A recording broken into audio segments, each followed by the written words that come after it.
11 sagod alas 12 ng udto. Ihahatod sa Indo ka Department of Trade and Industry Regional Office 5. Usapang Consumer at Negosyo. Abangan!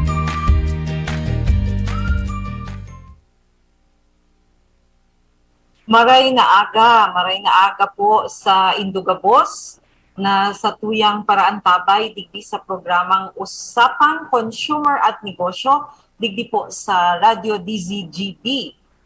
Biyernes na naman po ngunyan, June 3, 2022, first Friday of the month of June. Ako giraray ang sa indong kaiba digdi sa radyo, si Bem Romano Bilango, ang sa indong kanegosyo dahil ngunyan Friday, thanks God it's Friday, so ibanan nyo giraray kami po sa laog min sarong oras alas 11 hanggang alas 12 nin udto digdi sa programa tang Usapang Consumer at Negosyo hatod sa indo kang DTI Regional Office 5 asin kang DZGB. So, sa mga nagdadangog po sa tuya, yaong kita madadangog sa 729 kHz sa Radio DZGB. Asin nahihiling man po kita sa Facebook, naka-livestream kita sa Facebook pages kang DZGB asin samuya man po ini sinishare sa samuyang DTI Region 5 People Facebook page. So para po padagos kamong maimpormaran asin mahatudan kang mga importanteng impormasyon hali sa samuyang opisina sa DTI. Padagos po kamong magsubaybay, mag-antabay digdi sa samuyang programang Usapang Consumer at Negosyo. Buda, syempre, yaon man po kami sa social media. I-follow niyo po kami, i-like niyo po ang samuyang Facebook page, DTI Region 5 Bicol. So, bago kita magpuon kan sa tuyang pag-urulay-ulay ngunya na aga, pwede po kamo maghapot, pwede kamo mag-raise kan sa indong mga issues and concerns manunungod sa Department of Trade and Industry, lalong-lalo na ngunyan sa samuyang tema ngunyan na aga. Ito pong sarong programa kang DTI, ang OTOP, asin igwa pong takod kaning OTOP program, igwa kaming inaapod na ProPack. So mamaya i-explain iyan sa indo ang sa tuyang mga bisita, asin sarok man po sa programa kang DTI under the IPO, Intellectual Property Office. Ito pong inaapod tang collective mark. So sa padagos kan sa tuyang pag-urulay-ulay ngunyan na aga, maiintindihan po nindo, masasabotan nindo kung ano ining mga pinagsasabi tang ini at ining mga programang ini kang Department of Trade and Industry.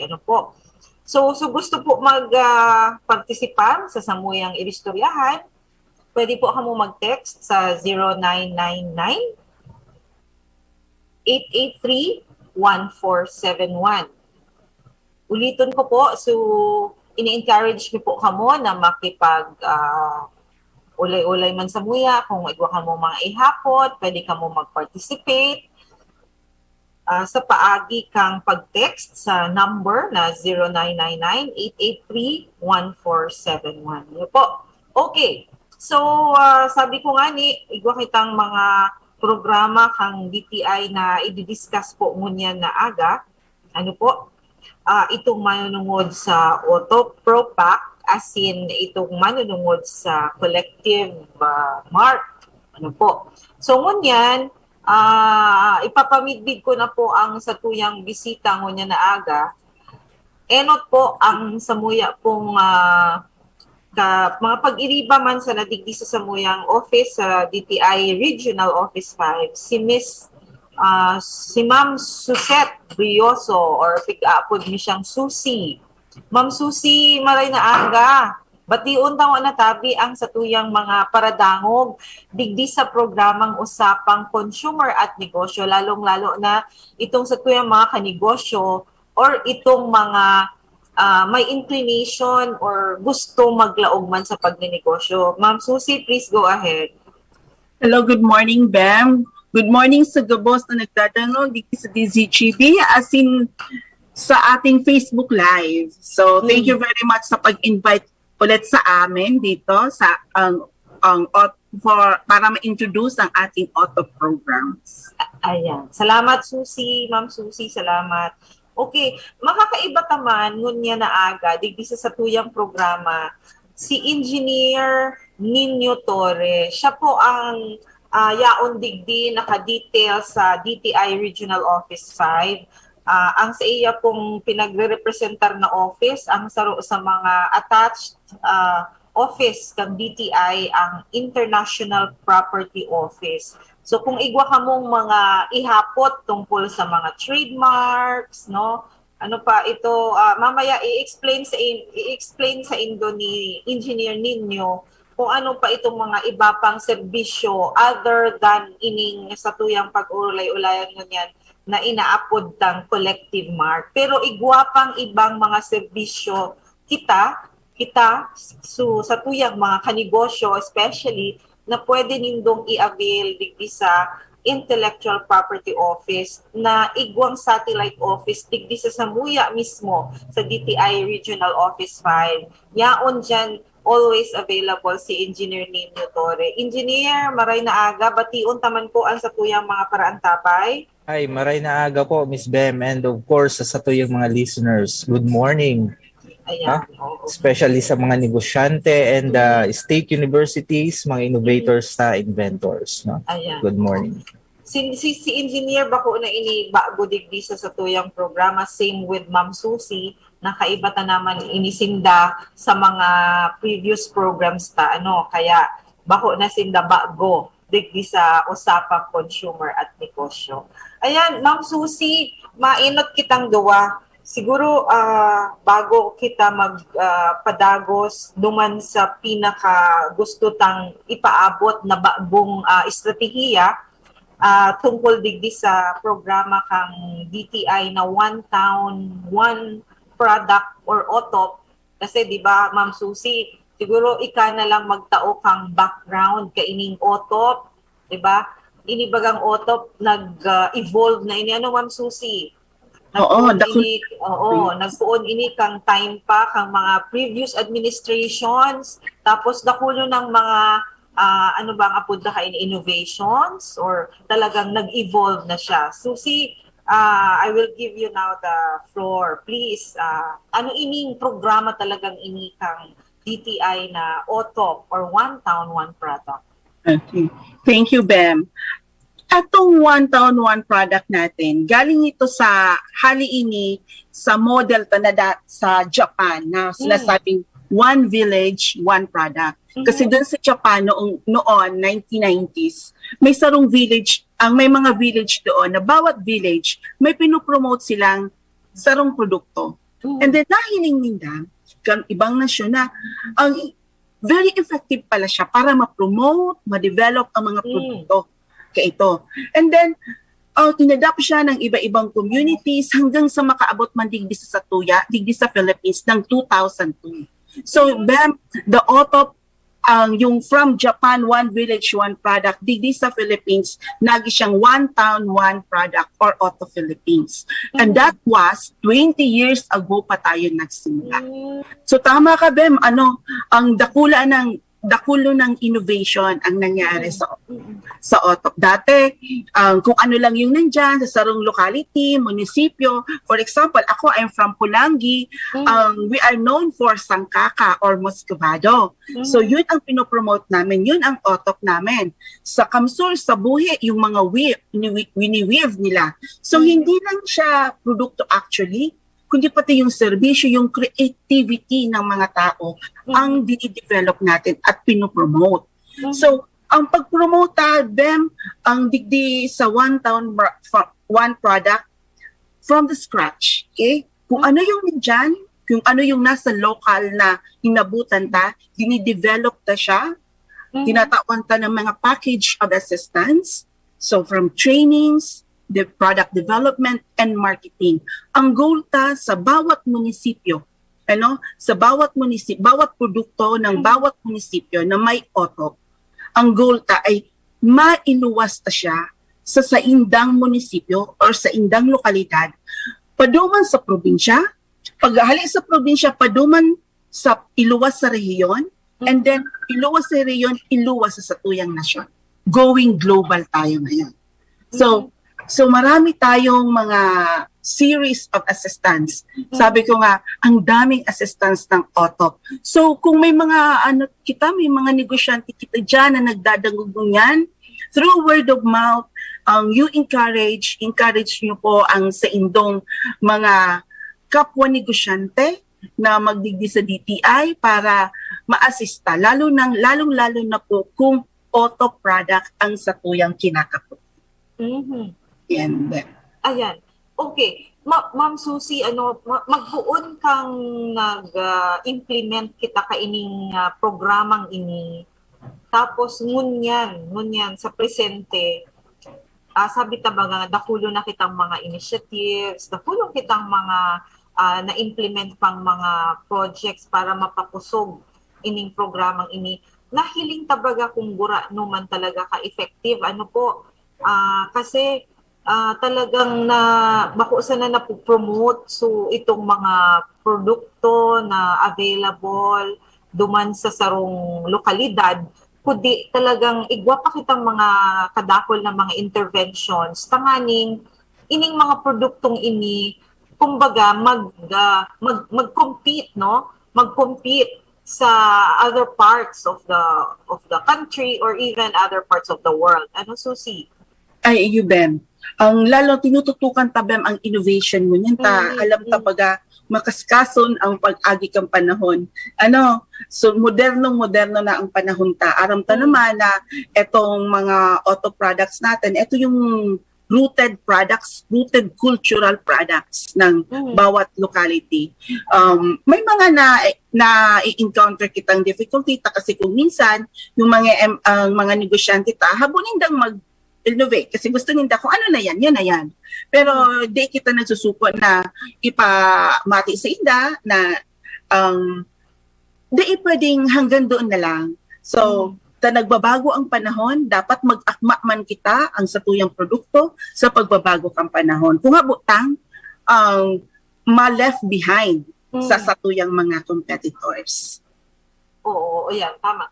So, Susie, Ma'am Susie, para sa kaaraman kan siguro kan satuyang mga para dangog, no, mga negosyo na nagsusubaybay sa tuyang ngunyan, sa radyo as in sa Facebook, naka-live stream. Ang halimbawa ngaya, Ma'am Susie, sinabi mo nga ni kasubago, ikataga Pulanggi, ang OTOP duman sa Pulanggi, itong sinabi mong sangkaka. Yes. So bawat munisipyo, Ma'am Susie, nag-identify sinda key product, no? Kung saan sinda mamimigbidan, kung saan kadakol na mga kumbaga ito livelihood na yaon duman sa sarong lugar. Kung ang Pulanggi, Susie, sangkaka, ang bawat munisipyo igwa talaga ka. Dai man pwedeng tabi, Ma'am Susie. Oo, igwa talaga. Pero nung nagpuon kasi kita, yung iba wala pa eh. Kasi nagpupuon pa lang.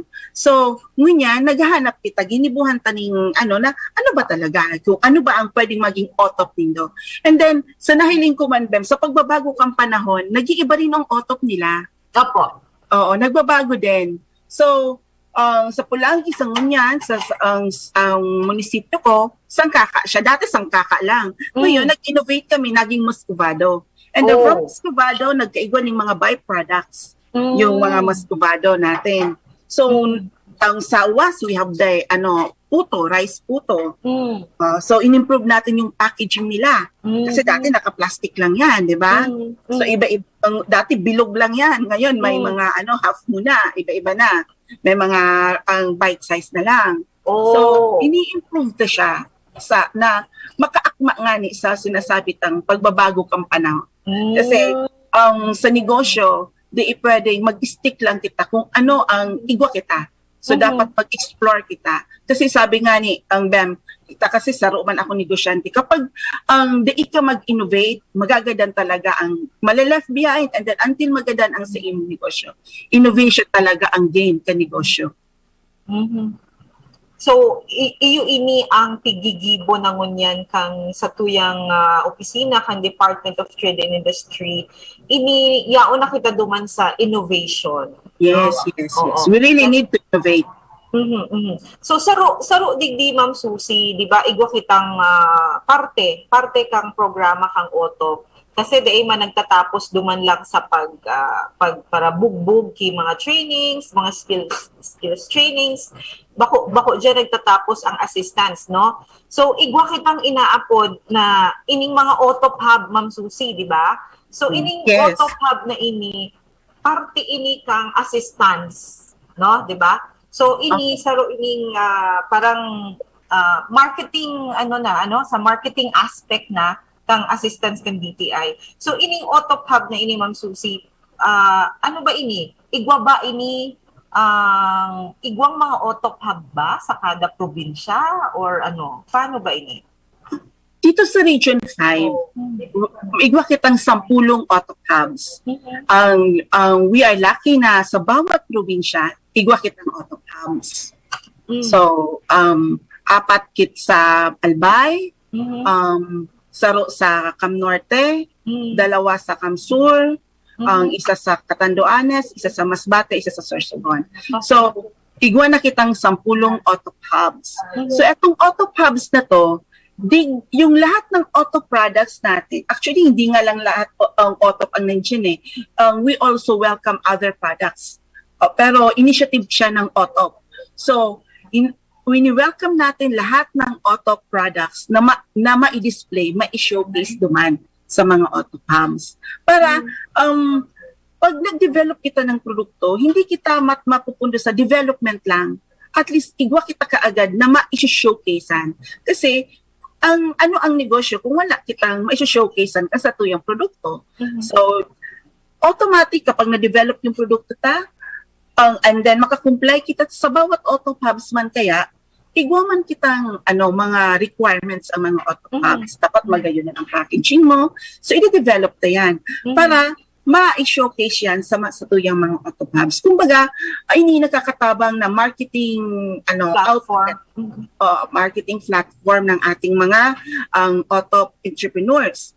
And then, ang kagayonan kan auto hubs tangon niya, nag-innovate na din sila, BEM. Bakunan lang sila face-to-face o ang physical store. Igwa na rin sa bawat ang gabos na auto hubs igwa ng mga Facebook account, nag-digitalize na kita. Kasi last year, ginibutang sarong produkto yung digital transformation of our auto hubs. So, igwa na rin sindang mga Facebook page. Pagkatapos, may mga Lazada, may Shopee na rin sila. Although, hindi gabos nag-full blast, pero may mga nag-full blast din. Pero, ang understandable yan kasi nagpupuon pala kita sa digital transformation. Pinuunan ta, pinapadagos ta ang assistance na iyan sa inda. Kasi going digital na kita. Ma'am Susie, bako lang iyan ang ginigibo ninda, di ba? Ang iba, or di ko aram kung nagkapira sa tuyang mga auto hubs, nag-live selling naman sinda, di ba? Kasi ang live selling na narumduman nindo ngunya na nag-pandemic kita, iyan so naging in live selling, no? So, igwa kita mga auto hubs na nag-go into that. Halos na auto hubs natin, nag-going live selling na sila. We have Dubai, Cam Norte, Cam Sur, lahat halos nag-live selling. In fact, BEM, we support that initiatives of our auto hubs. Last year, nagtao kita ng mga live selling gadgets. Mga gadgets. And then, nag-training din kita sa inda kung paano ang pag-live selling. Actually, yung mga DTI personnel natin, sila muna ang nag-model, sila muna ang nag-live selling. So, pinapahiling, hindi, ito ang pag-live selling.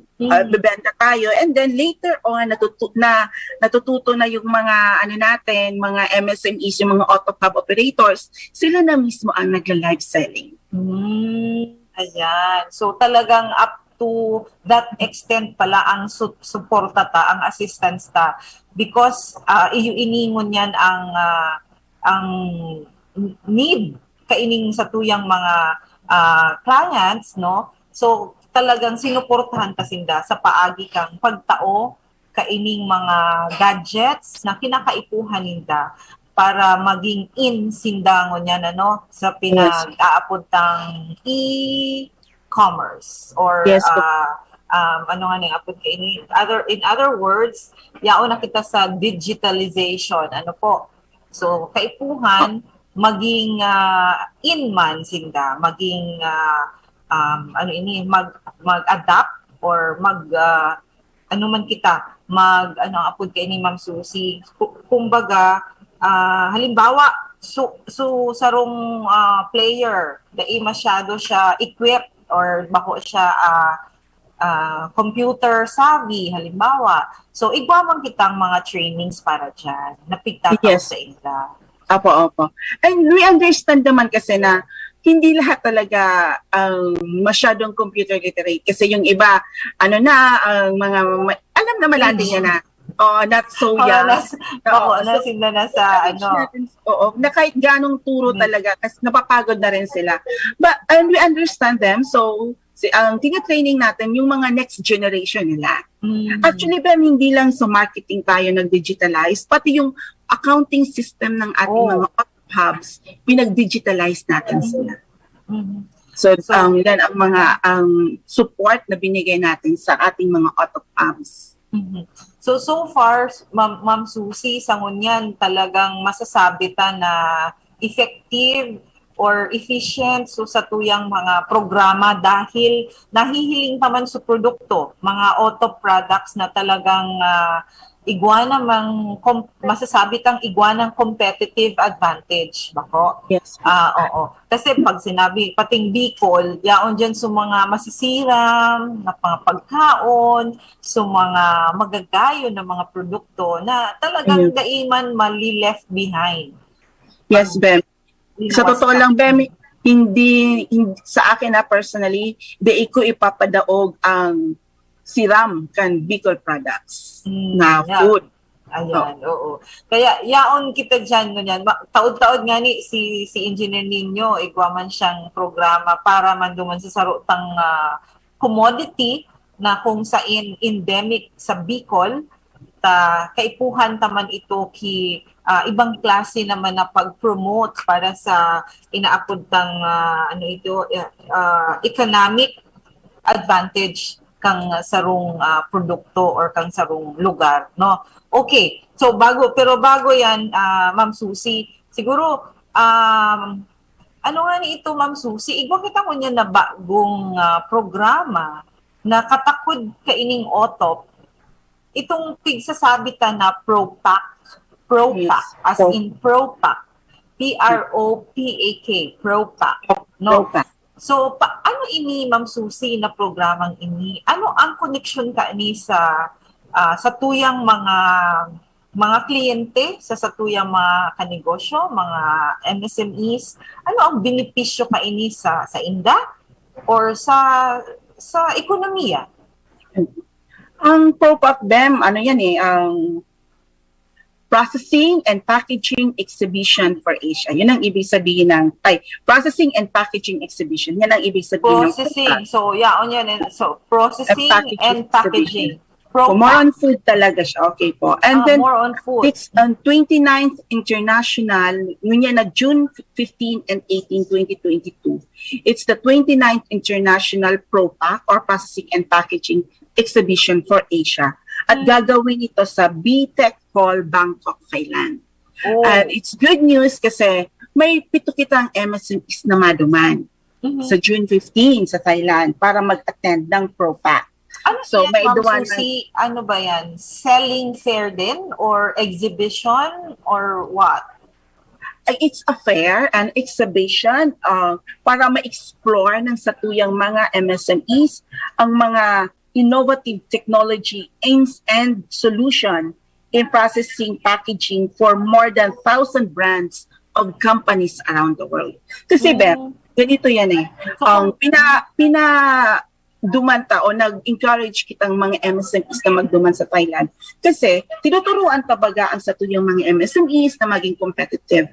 So, sa pag pinalicense ta ang sa indang mga produkto para ma-showcase ta nationwide and around the globe if possible. That's a dream na we really want to achieve for them. Ganyan, ang mga MSMEs dapat ang iba kasi nasa probinsya lang dito lang, nagrimong-rimong sila dito lang. So, dapat ma-benchmark nila ano ba yung mga pwede pang processing solutions and then packaging, mga equipment na pwede nindang ma-adapt sa indang mga negosyo, sa indang production area para maging more competitive sila globally.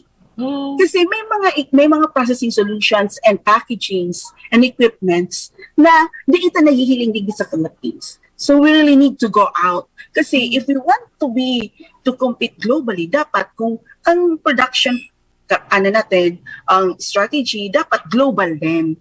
So through that, matatawan sila ng idea kung ano ba ang nangyayari na sa outside the Philippines, di ba?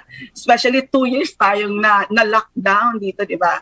So for 2 years, although nag-pause yung mundo, pero sa ibang bansa going pa rin sila sa kanilang economy. So at least for now, it's a very good opportunity sa satuyang mga MSMEs na mahiling ninda kung ano na ba ang mga bagong processing business solutions and packagings and equipment na available. So, kumbaga, Ma'am Susie, base sa sinabi mo, parang saruining learning experience for them. Yes. Oo, para kumbaga sa mga technology, sa mga sa mga equipment na yaon duman, maaaraman ninda kung ano ang kulang sa pwede pala ini, aro ka ini. So learning experience ito para sa satuyang mga MSMEs na maduman, no? Paano ini? Ma'am Susie, pito ang maduman para Pito siya, actually 10 sana, kaya lang due to some circumstances, naging 7 na lang sila. And we have 2 DTI staff na pupunta rin para mag-assist sa ating mga MSMEs. And hopefully, itong mga MSMEs natin na pupunta doon, maibigay din nila yung learnings and knowledge na kuha nila sa yung ibang MSMEs dito na hindi nakapunta doon. So pwedeng pagbalik nila, i-share nila sa iba, sa karamihan, kung ano yung natutunan nila doon, kung ano yung nakita nila doon. Yes. Like, kasi, di ba, para ang Thailand, hindi naman doon nagsimula si Otok, no? Sa Vietnam ba? Sa Vietnam, no? Sa Japan. Sa Japan. Oo. Ngayon lang sa ang ProPac Asia, ginanap lang siya ngayon sa Thailand. The 29, pang 29. 29th. Okay. Oo. So, International ProPac. Noorin ini Susie. Noorin ini Ma'am Susie. Gaganapin to sa June 15 to 18, 2022. So actually preparing na yung ating mga MSMEs and they are excited to be in Thailand. And then syempre na rin, aside from pagpunta doon sa fair, may isa pa rin tayong mga activity doon na in-arrange ng OTOP na makaduman sinda sa mga factories, ang selected factories ng Thailand. Okay. Ma'am Susie, ining pitong ini, pwede ba maraman kung mga taga sa ini, distributed ba kada Coming from 3 provinces lang sila. So we have 3 from Masbate, 2 from Cam Norte, and 2 from Albay. Okay. Walang taga Kamsur, Ma'am Susie? Wala. Okay. Walang So, 7 sa ating mga assisted MSMEs ay maduman sa Thailand para sa sarong learning experience under this ProPac Asia. Yes po. Oo, At okay. ang kasama nila doon, Bem, si Maria, si Tet, si Mhm. Salvacion Macainag, and si Sir Joseph Ranyola. Si Okay. Joseph. So next week na pala yon, or hindi pa naman? Week after next. A week no? after. Week after next. Okay. So yan, may magayon na development pala. May magayon naman na strategy para mas lalong mapakusog ta ining sa tuyang mga industriya na available digdi sa region, na yaon digdi sa Region 5, asin syempre para man sa tuyang mga produkto na dai na kita although very na ang mga products ta masyado nang presentable, pwede ta nang iluwas talaga, dai na kita masupog na iluwas ining mga produkto ta, pero ini another development ini para mas lalong makadagdag sa pag-promote, para mas magayon, mas presentable, as in mas madagdagan pa ang parang competitive advantage kaining sa tuyang mga products dito sa Region 5. Okay. And then, Bem, Yes, kung po. sakaling igwaman sindang makiling duman na magayon na product ay equipment na suited sa inda,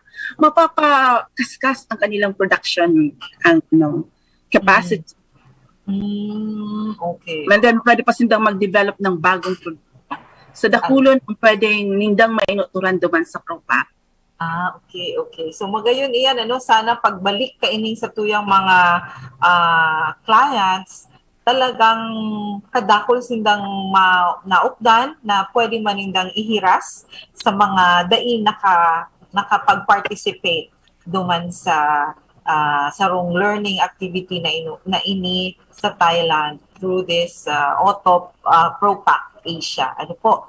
Okay, Yes. so Ma'am Susie, mamaya kung igwa ka pang mga gustong i-share sa satuyang mga kanegosyo, babalikan kita mamaya, no? Okay. Para sa satuyang last part kang show. Ngunyan, Ma'am Susie, siguro kaulayon taman mo na ini si engineer ninyo kasi igwaman siyang i-share na importante man na programa kang IPO or Intellectual Property Office, saro man ining parang economic development man ini, saro man ining magayunon na initiative kang sa indang opisina, kang IPO, para mas lalong kumusog man ining sa tuyang sarong industriya na yaon digdi available mismo, truly Bicol product ining inaapod tang Bicol Pili, no? So, pero ining programang ini kang IPO, iyo ini so pinag-aapod na collective mark on top of the many other services na pig-offer kang IPO, saro ining collective mark. Ano po? Pero bago iyan, engineer ninyo, siguro tawan mo nagiraray kita kidiit na background kang mga programa kang IPO. Kung ano ang pinakamandato ng Intellectual Property Office. Please go ahead, Engineer. Okay. Basically, Ms. Bem, yung Intellectual Property Office, yan ang lead agency mandated to implement yung mga state policies kang intellectual property rights. Yan ang trademarks, and patents, budaan copyrights. No? We also deal with intellectual property enforcement. No? So, yan ang mga mandato mi. So, kag nagkaigwa kitang pandemic, nagkaigwa man kami ng mga programs, no? So, ibalo man ang programs, pero may mga bago kaming program mo yan. So, as a part of a COVID recovery plan of Intellectual Property Office, no? So, inat dyan yung pinakalitan ng project, they wanna make a mark, so dakulo na kaining nag-benefit more than 5,000 MSMEs nationwide, no? So, libre so, kumbaga kabanga kang payment for the registration fee kang sa indang brand, no? So, tigsagot yan kang Intellectual Property Office. So, another one is our one for the world, no? So, para sa exporters. And of course, so pinakabagong yan is the who wanna invent, para sa satuyang mga innovators, inventors, especially mga women innovators, no? So, iyan ang pinakabagong program niyan. So, ini yung collective mark, this project, no, is a cross-cutting development project, no? Initiated by WIPO, funded by World Intellectual Property Organization, no?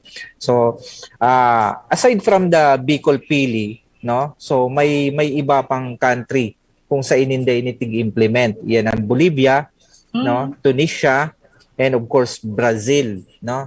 So saro kita duman sa pilot project kang World Intellectual Property Organization para digdi sa collective mark, no? So ining collective mark kaya bako lang siya kumbaga para sa sarong MSMEs or MSME. Kumbaga para sa sarong organization ki MSME.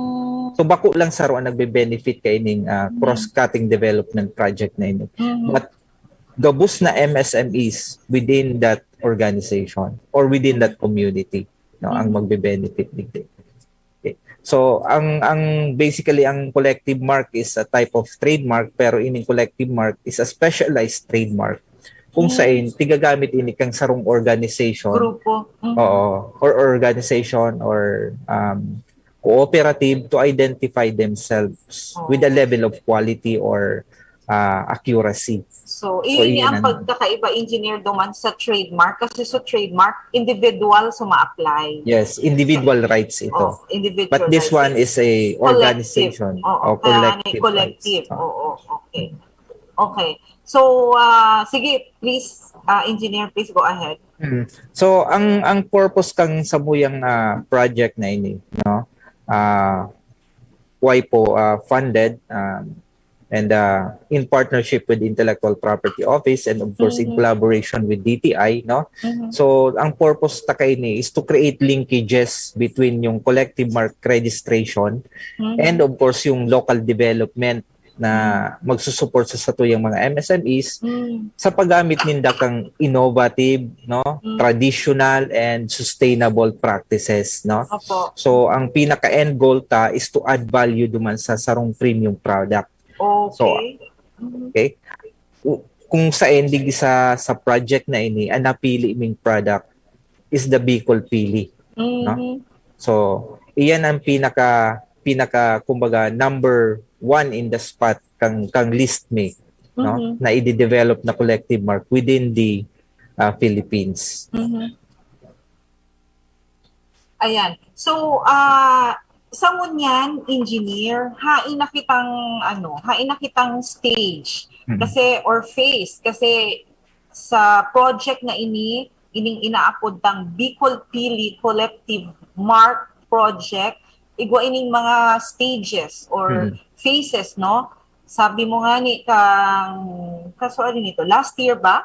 Last year ba? Oo, last year sa first phase. Ano itong nangyari during basically, sa strategy mi kay ni may tulong phase kaming tiggibo.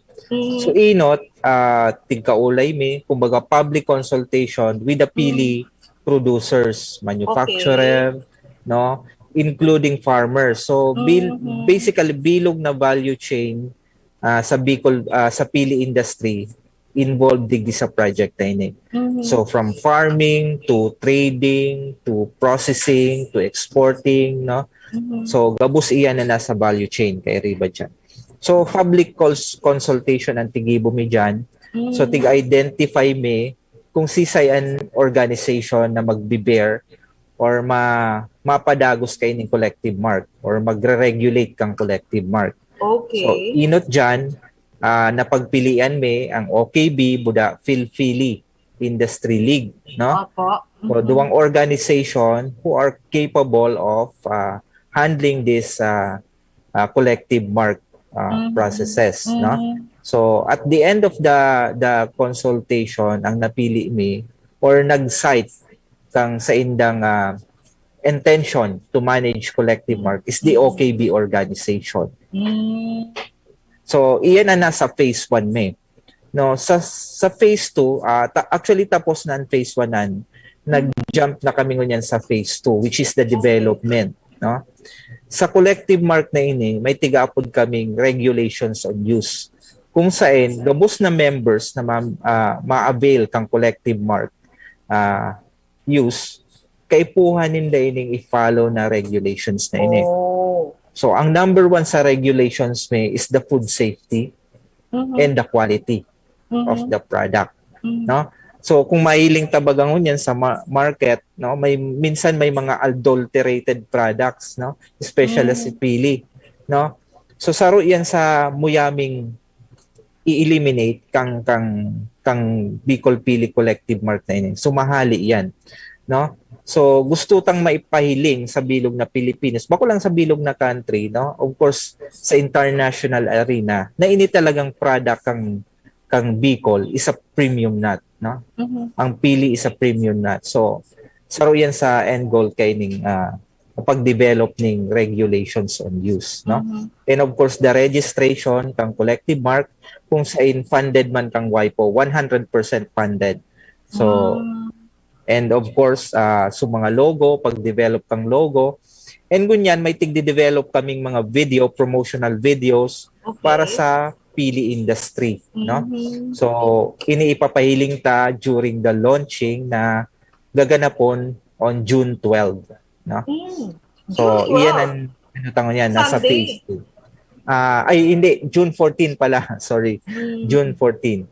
Okay, so that is Tuesday, no? Okay, so after that phase 2, no, sometime in August or October, so ibubombard me ki capacity building and sa tuyang mga members kang OKB who are into pili, no? And of course, gustong maging member kang OKB or gumamit kang collective mark. So awareness training seminar, marketing training on marketing. So gabos na kakaipuan ninda to equip them, no? Knowledge and of course skills, no? Na kakaipuan ninda when promoting their products. Okay. So yan ang mga phases kang samuyang project. So engineer, sa ngunyan, igwa na kita ki grupo or nag-identify na kita ki mga MEs na pwedeng mag-bear kaining collective mark na ini once na natapos ta na ining phase Just marinal daw. phases, ano? Igwa na kitang identified or igwa nang nag-signify kung sisay sinda na gustong maging parte kaining proyektong ini. It's actually the OKB or Bulukan Bicol association. Sila ang magma-manage, no, ng collective mark, and of course sila man ang kumbaga matao ki applications sa satuyang mga para pili, no, para makagamit kay ining collective mark, no? So after this project, engineer, so gabos na mga pili processors or manufacturers, producers, ang gabos dingdang packaging materials or itong mga sa indang mga produkto magbe-bear kaining collective mark na ini. Yes, only for those na nag-register sa OKB. So kung gusto nindang makagamit kaining it's more of parang related naman sa quality seal, no? So but it's not a quality seal actually, no? So but kasi ang mark, engineer, ang mark dyan is Bicol Pili. Mahihiling dyan sa packaging ining Bicol Pili na collective mark. Iyon na ini. Okay. So dapat gabos na produkto ninda kaining mga MEs na into pili dapat magbe-bear kaining Bicol Pili. Yes, iyan ang samuyang vision na sana gabos na para pili. Igwa kaining collective mark na yun. Okay. So halimbawa, engineer, di ba, maabot ang panahon na mag-materialize na ining sa tuyang goal or vision. Siguro, baka maghapot sila, ano man kaini ang magiging benepisyo or advantage kaining mga produkto ta kinakaipuhan kaining ipa-register as Bicol Pili collective mark. Ano man ang mga magiging benepisyo kay ni sa muya Mm. ng mga parapili. Oo. Actually, ining collective mark na ini, bako lang siya, kumbaga, basta registration, no? Mm. Kasi, once na igwa ka kaining collective mark, it means na quality ang sayo yung produkto, certified na magayon, no? And of course, certified, kumbaga 100% gabos from material, no, from raw materials up to the processing, gabos kalidad, may food safety ka, no? It adds value to the product, no? It helps you in the promotion. No, once na igwa ka kaining collective mark na ini, so when you want to export your products, no? Saro ini sa kumbaga pagayon sa promotion takang sarong product overseas, no? So halimbawa, engineer ninyo, tapos na kita kaini na ipa-register ta na ining Bicol Pili as a collective mark. Igwa bang limitation ini na dapat Bicol Pili lang ang i-register ta or pwede man na ibang produkto? Actually, that is for the for the pili industry. No? So kung igwa pa kitang other products like say for example pansit bato, so pwede yan i-register as collective mark, no? So provided na ang sarong organization na ma-manage kayo ng collective mark na ini, may sarong regulation, no? Na susunod doon. Okay. So ang saro sa mga basic requirement, dapat may sarong organization, igwang in place na mga regulations and policies na dapat sunodon kang mga miyembro. Tama? Yes. Oo. So, iyan ang main requirements. pinaka dapat na enot na step, no? Para makapag-register kisarong collective mark.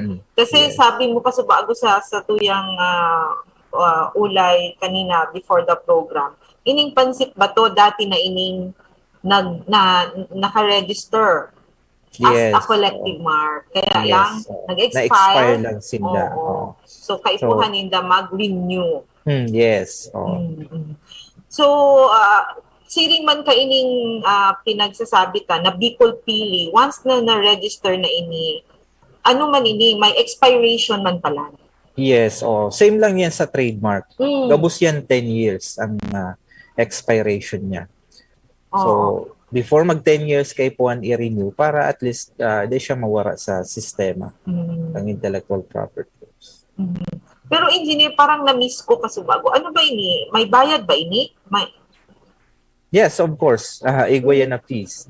Sisay ang mabayad? Si organization? Si organization manggiraray. The same lang ang payment niya sa ordinary trademark. Only that's ownership ang pagkakaiba nila.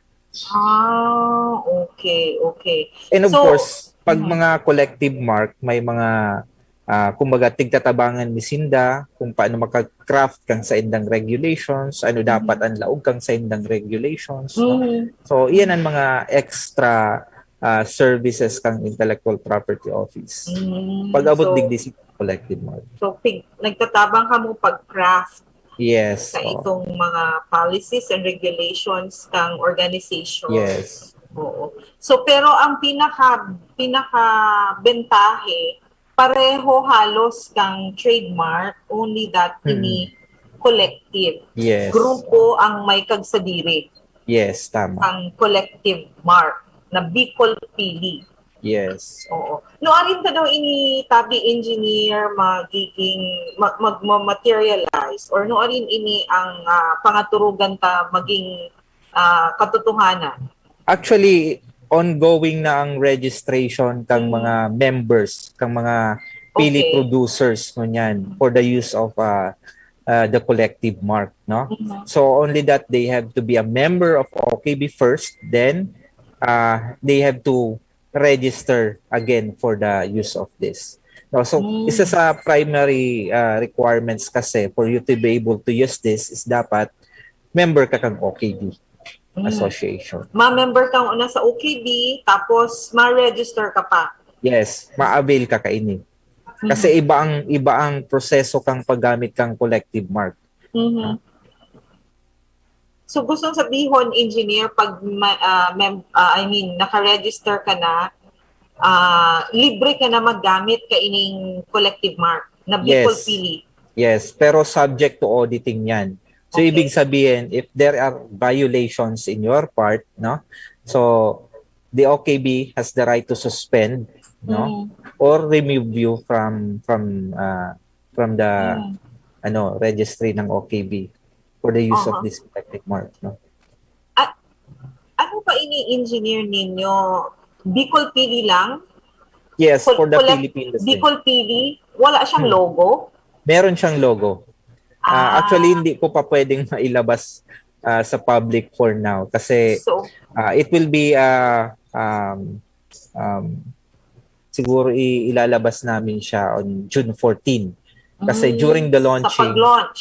meron siyang unveiling, no? So we also want to invite our friends in media, no, at the Pepperland Hotel. on June. Okay. No? So advance advance invitation Yeah. para duman sa launching sa June 14 Yes. sa Pepperland. Okay. So ibig mong sabihin, engineer, ining Bicol Pili may dapat may kasabay ining logo. Dapat.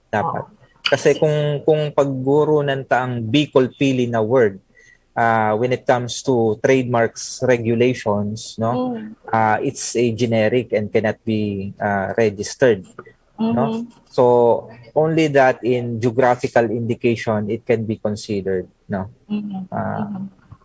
for registration yung term na Bicol Pili. Oo. Tama ako, engineer, ining Bicol Pili, man ini ang gagamiton as GI. Yes, oo. Technically, this is the first phase of geographical indication. Talaga? Ining Yes. collective mark?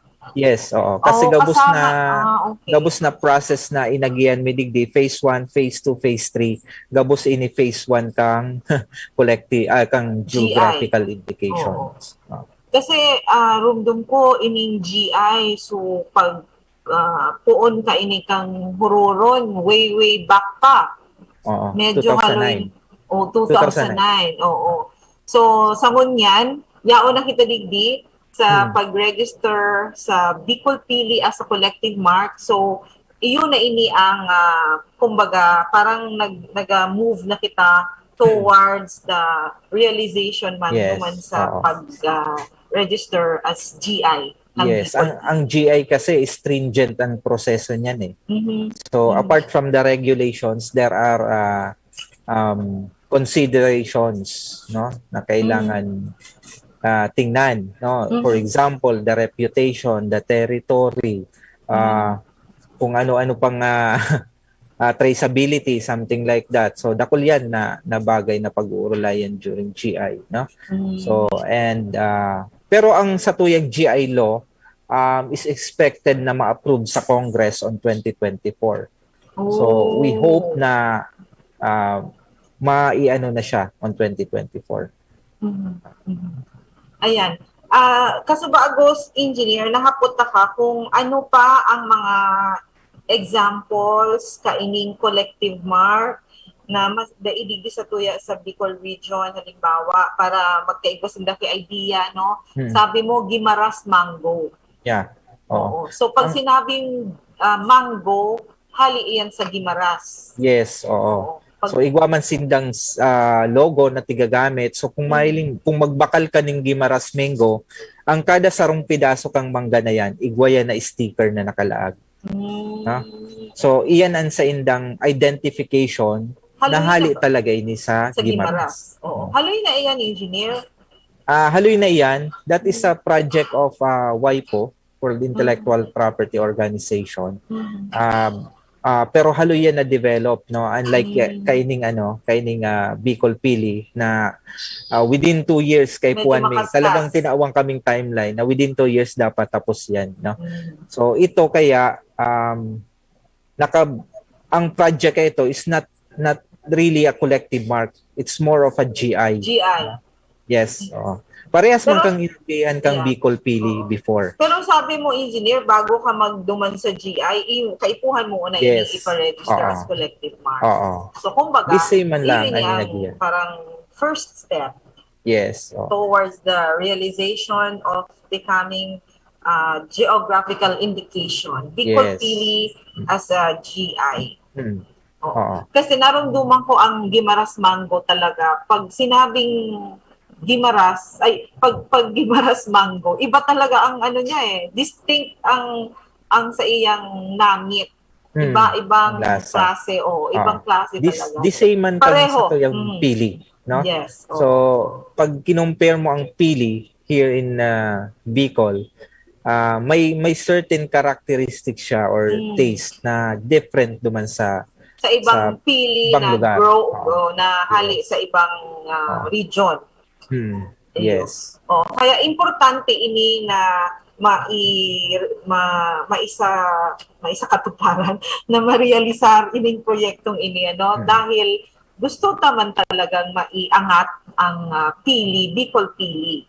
Kasi ngunyan baga bako na sana ini domestic or local commodity midbid na ini sa international market. So inyo ini ang saro pa sa makakapakusog in terms of marketing the product. Yes. Engineer? And of course, ining Bicol Pili kasi after the launch, no, yung ginibuming promotional videos, no, for the Bicol Pili industry, no, will be cascaded doon sa ibang country. So hindi lang siya for the OKB consumption, but of course for WIPO consumption na i-cascade nila naman sa iba-ibang country to promote Bicol Pili, of course. That is the purpose ng video. So yun talaga ang pinaka-objective kaini, to promote Bicol Pili, not only here sa domestic market, pati sa international market. Okay. So, engineer, medyo madali na ang satuyang oras. Siguro, bago pabalikan si Susie, ika nang tabi engineer, kung may gusto ka pa pong ipaabot sa satuyang mga MSMEs, igwa kang gustong i-promote pa na ibang programa kang IPO, please go ahead. Actually, ang saro lang na gusto kong sabihin sa MSME na let's continue to innovate, no? So yung mga innovation apart from selling it or commercializing it, let's protect it under the intellectual property law, no? Para pag-abot kang oras na nagagayunan sa tuyang negosyo, dahil kita lamangan kang iba, no? Na gustong mang-araw sa tuya, no? So okay. So for our launching on June 14, I would like to invite all the our media friends, no, to be there at the Pepperland Hotel on June 14 at 8 a.m. in the morning. 8 a.m. Yun yung start. Okay. Ayan, so salamat po, engineer ninyo. So may mga susatuyang mga MSMEs na kinakaipuhan po ang assistance ni engineer ninyo. Ang samuya pong IPO point person digdi sa Region 5. Naka-base po siya digdi mismo sa samuyang office sa Regional Center site. Rawis, Bigas, PCP, yaon po si engineer available. Dahil po siyang yaon siya udok sa buot ang sa iyang pagserbisyo para matabangan ang satuyang mga saradit na negosyante na maiangat ang sa indang mga produkto. Okay, engineer, salamat giraray. Ma'am Susie, yaon ka po. Yes. So siguro Ma'am Susie, your na lang po final message to our clients, especially our auto players, asin sa tuya pang mga ibang mga pangapudan sa tuyang mga kanegosyo. Please go ahead. Para sa ating mga auto players, hindi lang sa ating mga auto players, kundi para sa tutuyang mga negosyante ngayon. Slowly we're opening, nakaka-recover na kita sa pandemic. So just do business, continue to do business. So simple lang ang message. Never quit. Never quit. Kasi if you quit, yun na yung katapusan. So yun lang, Bem. Ayan. Oo. So, nadangog si engineer ninyo, si Ma'am Susie, pareho sinda pushing, or syempre DTI itself is pushing for innovations kasi iyan ang satuyang kinakaituhan sa mga panahon na ini.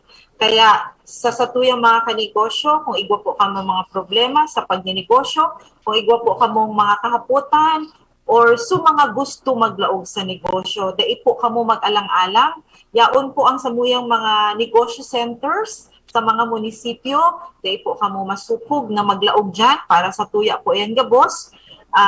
Ready po magserbisyo ang sa tuyang mga business counselors dyan sa tuyang mga negosyo centers. Buda, digdi po sa samuyang opisina, welcome po kamo digdi. Yaon sa mga IPO-related concerns, pirmi yaon si Engineer Nino asin so iba pa po mga concerns. Yaon po kami digdi sa DTI Regional Office, sa Regional Center Site, Rawis, Legazpi City. Salamat, Ma'am Susie. Salamat, Engineer Nino. Salamat Thank sa you, mga ma'am. nagtantabay.